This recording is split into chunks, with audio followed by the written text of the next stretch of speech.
নমস্কার বন্ধুরা, আজকে তোমাদের বানিয়ে দেখাবো একটা মুখরোচক চটজলদি খাবার। তো দেখো, তার জন্য 1 কাপ ছোলার ডাল আমি 1 ঘন্টার জন্য ভিজিয়ে রেখেছিলাম। তো দেখো, 1 ঘন্টা পর আমার ডালটা কীরকম ফুলে উঠেছে আর ভালো কিন্তু ভিজেও গেছে। তো এটাকে আমি ভালো করে পরিষ্কার করে ধুয়ে নিয়ে আসবো। তো দেখো, ডালটা ধুয়ে এনেছি। এবার এটাকে একটা মিক্সিং জারের মধ্যে দিয়ে দেবো। আর দেব এখানে পরিমাণ মতন আদা আর পরিমাণ মতন কাঁচা লঙ্কা দিয়ে সামান্য একটু জল দিয়ে একটা পেস্ট বানিয়ে নেব। বেশি মিহি করব না, একটু দানা দানা থাকবে। তো দেখো, ডালটা আমি বেটে নিয়েছি। এবার চলো, এবার দেখো কড়াইতে আমি কিছুটা সর্ষের তেল গরম করে নিয়েছি। তারপর ওর মধ্যে 1 চামচ হিং ফোড়ন দিলাম। ফোড়নটা যেই ভাজা ভাজা একটু হলো, তখন একবারেই আমি পরিমাণ মতন একটু নুন আর সামান্য একটু হলুদ দিয়েছি। তারপর ওই বেটে রাখা ডালটাকে এবার আমি দিয়ে দেব। তো দেখো, ডালটাকে দিয়ে ভালো করে কিন্তু আমি এটাকে মিশিয়ে নেব। এটা কিন্তু একদম শুকনো শুকনো হবে। যতক্ষণ না শুকিয়ে আসছে ততক্ষণ কিন্তু নাড়িয়ে যেতে হবে। তো দেখো বন্ধুরা, আমার কিন্তু ডালটা কিন্তু পুরো শুকিয়ে এসেছে। এবার এর মধ্যে দিলাম আমি খানিকটা চিনি। একটু মিষ্টি মিষ্টি হবে, তাই একটু বেশি চিনি দিয়েছি। তো চিনিটাকে দিয়ে কিন্তু আমি আবারও একটু নাড়িয়ে চাড়িয়ে নেব। দেখো, কড়াই থেকে ছেড়ে দিয়েছে, মানে আমার কিন্তু পুরটা রেডি হয়েছে। এবার এটাকে তুলে নেব। এবার দেখো, এখানে আমি নিয়েছি 500 গ্রাম মতন ময়দা আর দেব পরিমাণ মতন চিনি। আর এখানে দিয়েছি আমি সামান্য একটু নুন আর 1 চামচ কালো জিরে। এই সমস্ত শুকনো উপকরণগুলোকে আমি ভালো করে একটু আগে মিশিয়ে নেব। তারপর দেখো, এর মধ্যে দিয়ে দিলাম আমি ছোট্ট 1 বাটি সাদা তেল। তেলটাকে দিয়ে ভালো করে কিন্তু আমি ময়ম দিয়ে নেব। যত ভালো ময়ম হবে তত ভালো খাস্তা হবে। তো এবার এর মধ্যে দিলাম একটা আমি ভাজা মশলা। এর মধ্যে আছে সাদা জিরে, গোটা ধনে আর গোটা শুকনো লঙ্কা। এটাকে শুকনো কড়াইতে টেলে নিয়ে আমি গুঁড়ো করে নিয়েছি।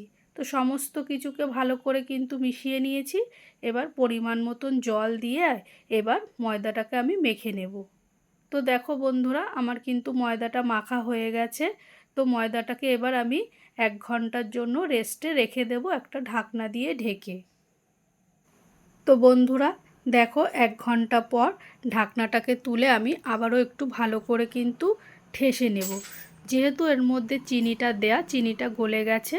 তো ভালো করে এবার ঠেসে নিয়েছি।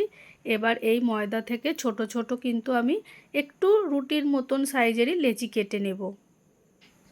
এবার হাত দিয়ে ভালো করে এটাকে গোল গোল করে ঘুরিয়ে নিয়ে একটু শুকনো ময়দার গুঁড়ো দিয়ে প্রথমে আমি একটা রুটি বেলে নেব। তোমরা যে যেরকম শেপ দিতে পারো, যদি ভালো গোল না হয় কোনো অসুবিধা নেই। তো দেখো, রুটিটা বেলে নিয়েছি। এইবার আমি পিৎজা কাটার দিয়ে এটাকে সাইড থেকে কেটে নেব। দেখো, এইভাবে আমি এটাকে চৌকো শেপ দেব। তো দেখো, এটাকে কেটে নিয়েছি। এইবার যে আমি ডালের পুরটা বানিয়েছিলাম, সেই পুরটাকে এবার এর মধ্যে দিয়ে দেব। যতটা দেয়া যায় সম্ভব ততটাই আমি দেব। তো দেখো, আমি একটু বেশিই দিয়েছি। এবার জলের হাত দিয়ে চারিধারে আমি লাগিয়ে নেব, তাহলে কি মুড়লে জিনিসটা ভালো আটকে থাকবে।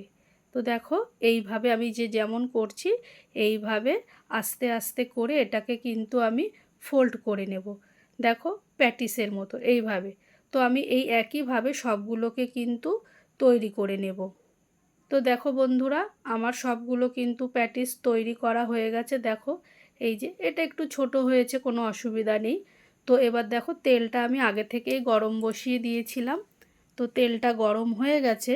এবার এর মধ্যে একটা একটা করে কিন্তু আমি এই প্যাটিসটা দিয়ে দেব। তো বেশি দেব না, যতগুলো ধরবে আমি ততগুলোই দেব। তো দেখো, আমি এখানে 5টা দিয়েছিলাম। তো আমার কিন্তু 1 পিঠ হয়ে গেছে। আবার আর 1 পিঠ উল্টে আমি ভালো করে ভেজে নেব। এই সময় কিন্তু গ্যাসের আঁচটা কম রাখতে হবে। তো দেখো, আমি ভেজে নিয়েছি সব প্যাটিসগুলো। আর এখানে দেখো, তেঁতুলের চাটনি নিয়েছি। তোমরা চাইলে সসও নিতে পারো। তো বন্ধুরা, তোমাদের রেসিপিটা কেমন লাগলো আমাকে কিন্তু অবশ্যই কমেন্ট করে জানিও। আর ভালো লাগলে একটা লাইক করে দিও।